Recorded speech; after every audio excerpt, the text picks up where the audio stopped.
Hi. Allergy, അതുപോലെ തന്നെ അസഹനീയമായ തുമ്മല്, പൊടിയൊക്കെ അടിച്ചാൽ തുമ്മലും ജലദോഷമൊക്കെ ഉണ്ടാവുന്ന ഈ അലർജിയുമായി ബന്ധപ്പെട്ട് ഒരുപാട് ആളുകൾക്ക് പ്രയാസങ്ങളുണ്ട്.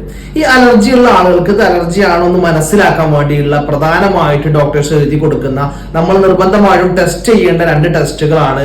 ഒന്ന് IgE, മറ്റൊന്ന് AEC എന്ന് പറയുന്നത്. നമ്മുടെ ബ്ലഡിൽ, രക്തത്തിൽ ഉണ്ടാവുന്ന AEC എന്ന് പറയുന്നത് നമ്മുടെ ചുവന്ന രക്താണുക്കളിൽ പെട്ട ഒന്നാണ് ഈസിനോഫിൽസ് എന്ന് പറയുന്നത്. ആ ഈസിനോഫിൽസിന്റെ കൗണ്ട് ഈ അലർജി ഉള്ള ആളുകളിൽ കുറച്ച് അധികമായിട്ട് കൂടുതലായിട്ട് കാണപ്പെടാറുണ്ട്. അതുകൊണ്ട് AEC ടെസ്റ്റ് ചെയ്യുക, അത് കൂടുതലാണോ എന്ന് നമ്മൾ ചെക്ക് ചെയ്യേണ്ടതുണ്ട്. മറ്റൊന്ന് IgE, നമ്മുടെ ഇമ്മ്യൂണോഗ്ലോബുലിൻ അല്ലെങ്കിൽ ആന്റിബോഡികൾ, എന്തെങ്കിലും ഒരു അലർജൻസ്, വൈറസ്, പൊടികളൊക്കെ നമ്മുടെ ശരീരത്തിലേക്ക് വരികയാണെങ്കിൽ അതിനെതിരെ പ്രതിരോധ പ്രവർത്തനവുമായിട്ട് നമ്മുടെ ശരീരത്തിൽ ഉത്പാദിപ്പിക്കപ്പെടുന്നതാണ് ആന്റിബോഡി എന്ന് പറയുന്നത്. ഈ IgE എന്ന് പറയുന്ന ആന്റിബോഡിയും ക്രമാതീതമായിട്ട് ഉയർന്നു കാണാറുണ്ട്. ഇതാണ് അലർജി ഉള്ള ആളുകളിൽ കൂടുതലായിട്ട് കാണപ്പെടുന്ന, ടെസ്റ്റ് ചെയ്യേണ്ട 2 കാര്യങ്ങളാണ് IgE യും AEC.